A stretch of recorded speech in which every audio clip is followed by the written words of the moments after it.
Welcome back to Flick Flops, the podcast where we take a closer look at movies that missed the mark.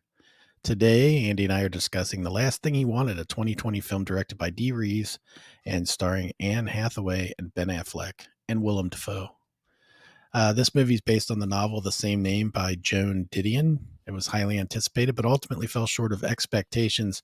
Critics called it convoluted and confusing with weak performances and an uninteresting plot and an uninteresting podcast to go with it. Is it really that bad? Stay tuned as we break down The Last Thing He Wanted and give you our honest thoughts. Andrew, what do you got? So, this is one of the ones I threw out there for us to watch. For those that don't know how this works, Gary and I just make a master list of films, and I found this one. I didn't know anything about it. It was ranked as one of the worst films on Netflix, which pulled me in. So always the draw. This one's really bad. All right, let's watch it. It reminds me. You remember that commercial where they had the raccoons sorting through the garbage, and the guy's like, "This tastes like burnt hair. You got to here. You taste it." Yeah. That's how I feel. Why is it when something stinks? Everyone's got to share it. So you smell. This movie looks horrible. Oh, Gary, you want to watch it? Hey, let me get Gary in on it. This movie smells. Take a sniff. So yeah, I suggested this movie. If you've seen any of our previous shows, or if you listened to any of our previous shows, I'm clearly more animated over certain films. This one, I don't have the animation for it. I didn't hate it in a form of like I was angry and wanted money back for something I didn't pay for.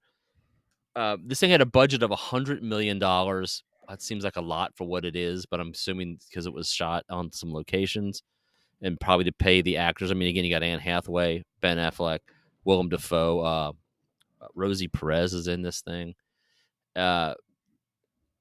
So sadly, that much talent doesn't save this movie. No. And I think this is a prime example of it doesn't matter how much talent you have.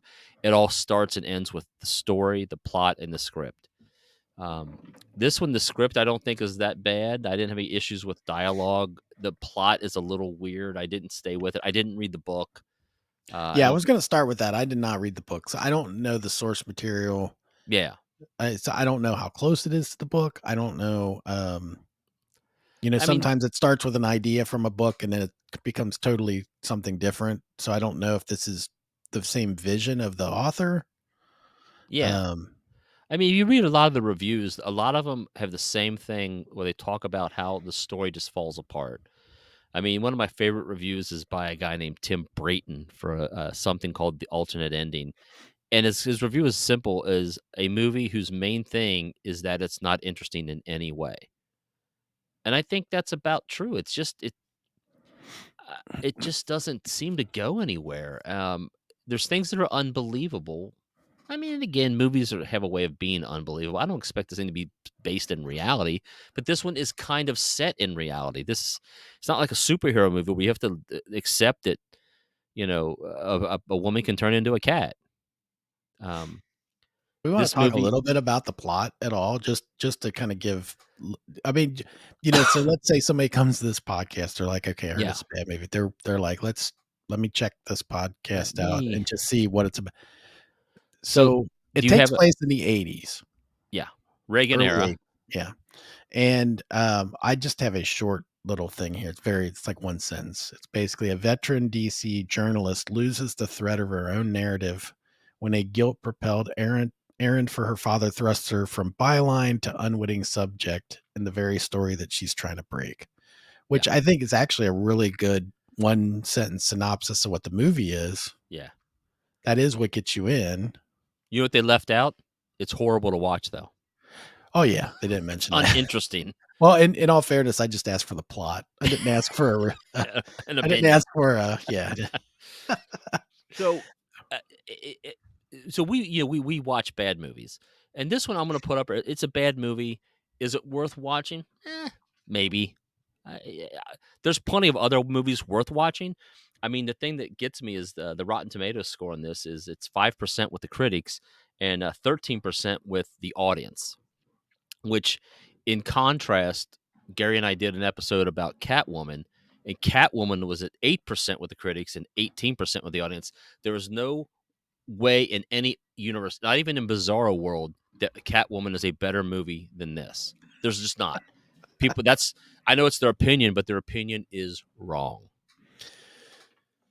I'm only going to say this. I don't disagree. But I'm going to say that for for whatever plot there is to Catwoman, to just um at least you could follow it. As dumb as it was, I'm not saying this movie's is, worse than Catwoman. I want to get that clear. But I am saying, um, I actually, at some point, I'll be honest with you. When I watch this movie, this is complete honesty. When I watched this movie, I got to one point where I'm like, did I fall asleep for a minute and miss something that happened? Because I am lost. I didn't know what was going on. I seriously was confused. I was like, am I supposed to, like, should I turn on closed caption? Did I miss somebody saying something? Like, Yeah. I was seriously lost. Yeah. I looked afterwards because I'm like fill in the blank Did I because lose time? I really did. It's, you know what? It felt like that. And I technically I did because I watched the movie, but because honestly lost about an hour and what 50 minutes, something like that. Yeah. I didn't even write the time down because it was like, it just doesn't I matter. honestly, no lie, I looked it up afterwards because I'm like, I need to see somebody else's review to see if it was just me, because I like to think I'm I can follow movies pretty well, and Right. I usually kind of predict a lot of times how movies are going to end, because you can Yeah. follow cliches. This one, I honestly lost the plot. I I was wondering at moments in the film whether I seriously drifted off, and just missed an important part that I didn't catch because So, there were holes all yeah. over the So let me place. ask, since I just literally just finished watching this movie about 2 hours ago, uh, and again, spoiler, if I'm going to reveal something here that happens at the end. So, Yeah, that's supposed to be a surprise. There is supposed to be a little tiny twist to it, okay. if that's what you're talking about. But I So like I said, I'll announce right here, spoiler. If you don't want to know how it ends and you're going to watch this movie, then stop right now and or come just back don't and watch the movie, just to watch yeah, don't watch. like, Yeah, look, you're not going to miss anything. Listen to our spoiler and then move on. yeah. Go, "Okay, well, I know what that's all about." So I'm still at the end. Talking about the confusion, I'm still trying to figure out, was Ben Affleck's character the one who set everything up? That's how I took it, yes. Because that's what I was like. I guess he was the mastermind behind Here all of it. Yeah, here's the so, yeah, it was almost like there is a short area in the somewhere towards the beginning where he's like there's this reporter, and it almost, like, alludes to that in the beginning, sorta, kinda, So was he which I set? think they wrap up at the ending and kind of show you that that's what he did. So was he working with her dad? I don't know. See, so that's what I was gonna say. You So know what I'm saying? Like, I don't know. I watched the movie 2 hours ago, and I'm not positive who the actual puppet master was. I don't know. I can't answer that. I feel like the whole setup was, yes, to get her to do Ben Affleck's character was using her to accomplish something. Honestly, I don't know what. But why? And then, of course, you gotta tie up loose ends, right? But, man, Uh, I wish they tied up the plot because listen. I didn't understand any of it. So again, I'll preface with massive spoiler here. If you don't want to know how it ends, don't listen right here. So, like Catwoman, she Hathaway gets shot, right? Gary, do you remember the size, the very small caliber pea shooter gun? Yeah. That is not enough power to drive her off a cliff unless she was jumping off the cliff as he shot her backwards. Yeah. And I looked at Teresa, I was like, that gun was, I don't think that would have killed her. Right. That would have just like, ow, that hurt. Don't do that. It was a small caliber. If he had a shotgun, again, I could see that. And then again, where are these places where people live with these massive cliffs? Yeah. Yeah. Like, why do you always communicate? You're standing right by a 400-foot drop.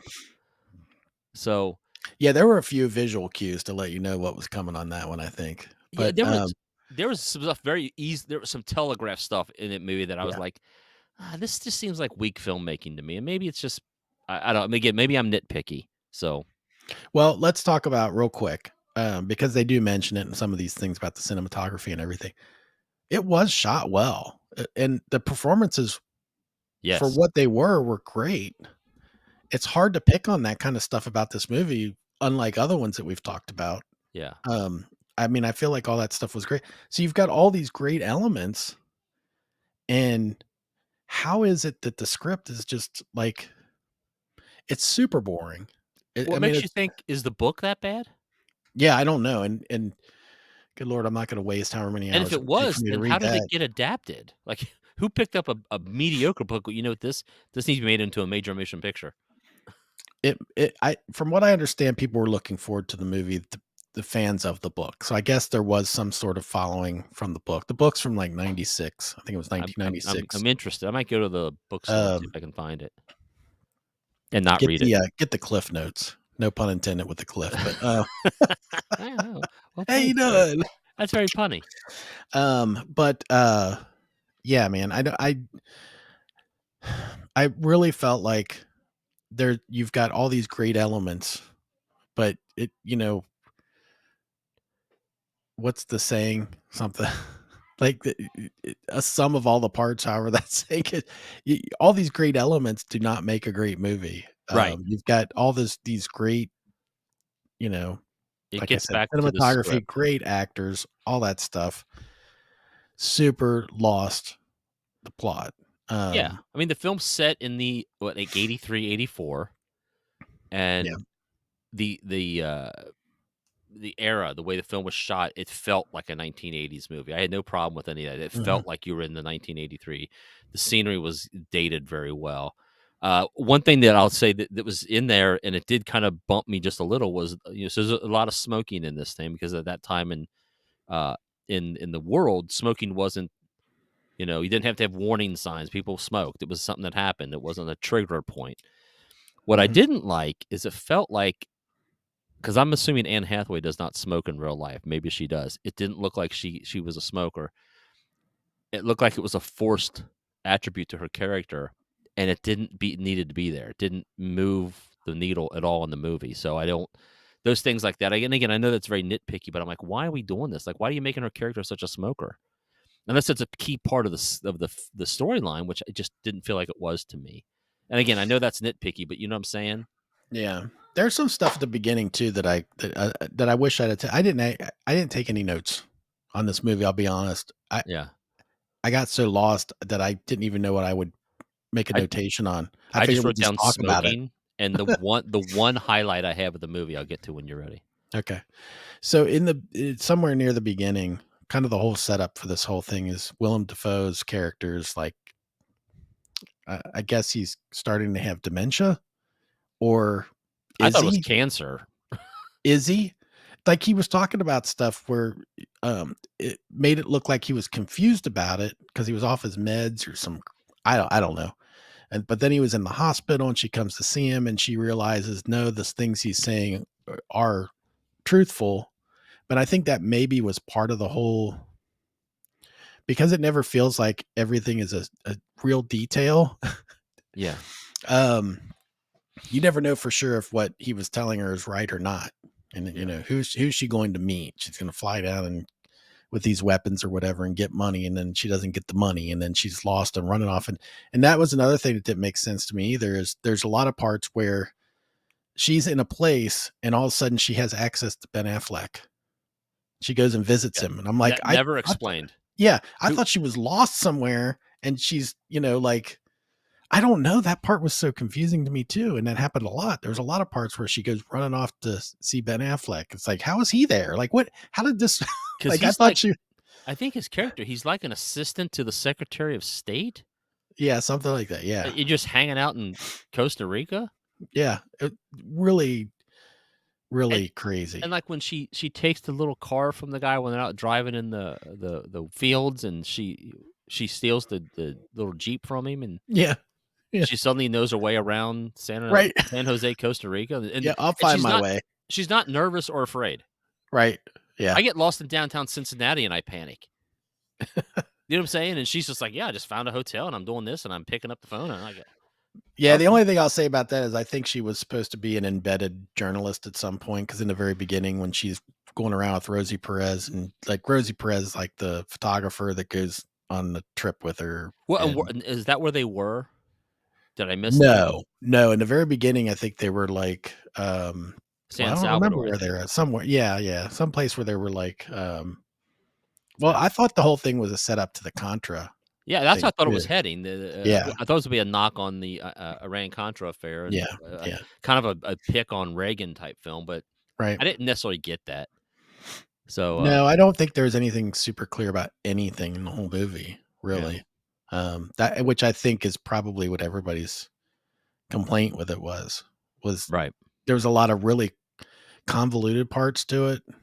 Um, like that part with the Jeep where she gets the guy out of the Jeep and she commandeers it, and then the next thing you know, she's in a hotel room, at some place she Y somehow found her way Yeah. around. What if you back up a little bit before that scene when they are at he takes her to this compound, right? With a bunch of military guys and some kids playing a soccer match or playing around with the soccer ball. Now everybody's standing around with, like, automatic weapons, machine guns, and she just whips out her camera and starts snapping pictures like no one's gonna stop and go, "Whoa, whoa, whoa. Right, yeah, Take it easy there, Ansel Adams. This is a military base." right, Just yeah, nothing, like, oh, it just gives her a pass, like, "Okay, there's yeah. pictures of the illegal Contras hiding in the woods. Okay, Yeah, that was got it." bizarre. That was bizarre. I forgot about that part, but that was weird too. So, Gary, do you want my one highlight? Yes, because I You don't have anything left to will talk about. appreciate this, my friend. My one lone highlight, and this was reaching for a highlight, but I'm gonna take it. So in movies, a lot of times you'll see they'll show a scene and then they'll have typewriter print at the bottom, and 13 years later. The Yeah. one highlight of it when it said Cincinnati, Ohio. I was like, that's my old hometown. That's where Gary is located. Yeah, I'm in Nashville now, but I spent my life yeah. in Cincinnati, and I always feel a bit of pride when I see our city, our fair city. Okay, Uh, you're gonna have to okay, so you're gonna have to refresh my memory on that particular part, because while I did notice it took place in Cincinnati during that scene, was there any establishing shot of Cincinnati? Not one at all. I didn't think so. It's like Just Cincinnati because I was like, ballroom. oh wow, Ballroom of some how like, how would I have known that if you didn't yeah. put it up there? Yeah, yeah, there was nothing. I didn't think so. I was like, because again, I could have fallen asleep and So missed it, again, but director wise, you could have did an establishing shot of the Queen City, the yeah, downtown, the fountain, and right, then cut to conference yeah, room yeah, celebrating the Secretary of State George Schultz's wife, her birthday. right, Got it. right, Now Cincinnati, Ohio. Got yeah, it. but no, it So just takes place and again, inside of that ballroom or whatever that they had it the it, birthday it party. it was unnecessary. You didn't have to put the Yeah, city in because it didn't make any sense to the film. it didn't have any, yeah, exactly. Didn't add to it in any way. But way to represent our city there. Yeah. So that was it. That's my lone highlight, and uh,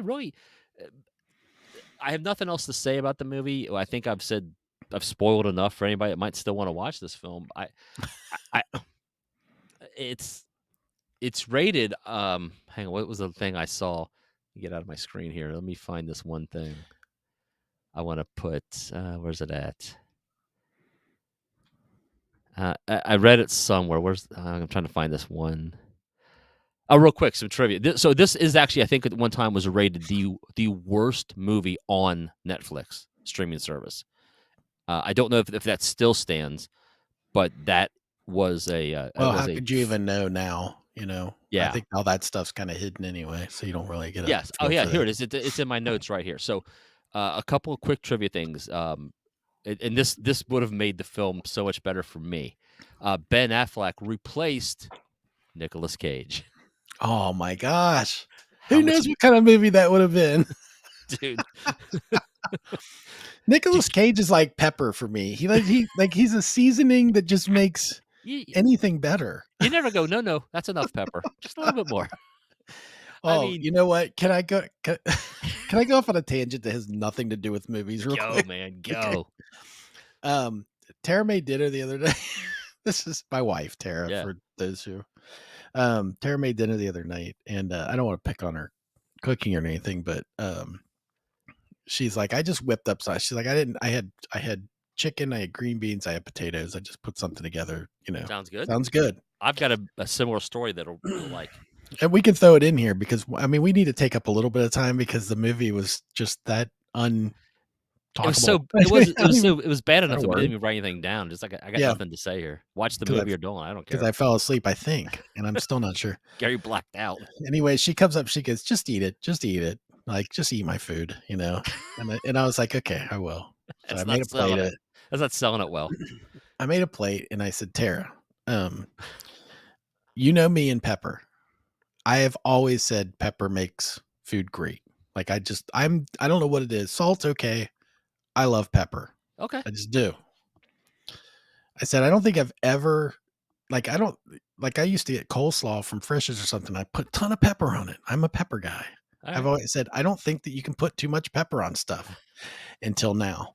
And I said, and so I said, and that's the Nicolas Cage reference. But I was like, I said, my mom, we were talking about something later. And I was like, yeah, Tara made dinner tonight. It was one part chicken, one part potatoes, one part green beans, one part pepper, black pepper. We're not talking about green pepper. Anyway, it was really bad. So,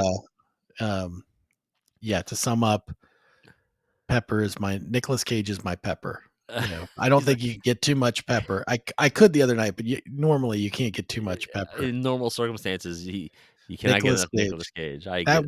I probably would have enjoyed it just to see him in Oh, it. I would have too. I mean, Cage is one of our favorites, and I would have loved to have seen that in the movie. We will bring out the KG at some point. Yes, Maybe a 1-year anniversary or something. We'll break yes. out the KGs. My quick cooking story is I I um I have an air fryer. I don't use it very often because I don't really know how to use it. And I saw this recipe, some internet chef guy, quick little like TikToky video of this. Take a chicken breast and you fillet it. You put some marinara sauce in it and some pepperoni and some mozzarella.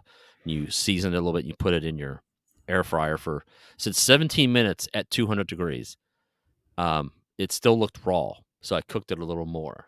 And again, Mhm. I don't know how much longer to go, so I just kind of like I'll just put it in and see what happens. And I pull it out and I check. I got a little temperature thing because I really have a fear of eating uncooked chicken. Yeah. So I check my temperature. Temperature, it's cooked. It's done. I pull it out, put it on a plate. Teresa's eating hers, and I said, "How is it?" She's like, "It's not bad." And I take a bite, and I'm like, "That is fucking god awful." She was being generous. I just threw mine right in the garbage and pulled out a damn microwavable meal out of the damn refrigerator. And she's like, How "Well, does it's not." that happen? How She's does like, that "It's not happen? that bad." I said, "Teresa, it's uneatable, unedible. It's don't." Chicken marinara sauce, cheese. The cook was wrong. Oh, okay. And I cooked it too then. That became rubbery and dry, and I was like, "This is awful. I don't wanna eat this." And I Yeah. showed her the video. She goes, "Well, that does look delicious." I was like, "Does that look like what I made?" She goes, "Not at all." I said, "That's throw it away." Yeah. Anyway, I Yeah. digress. I wanted to say real quick, so Nicolas Cage was supposed to make that movie.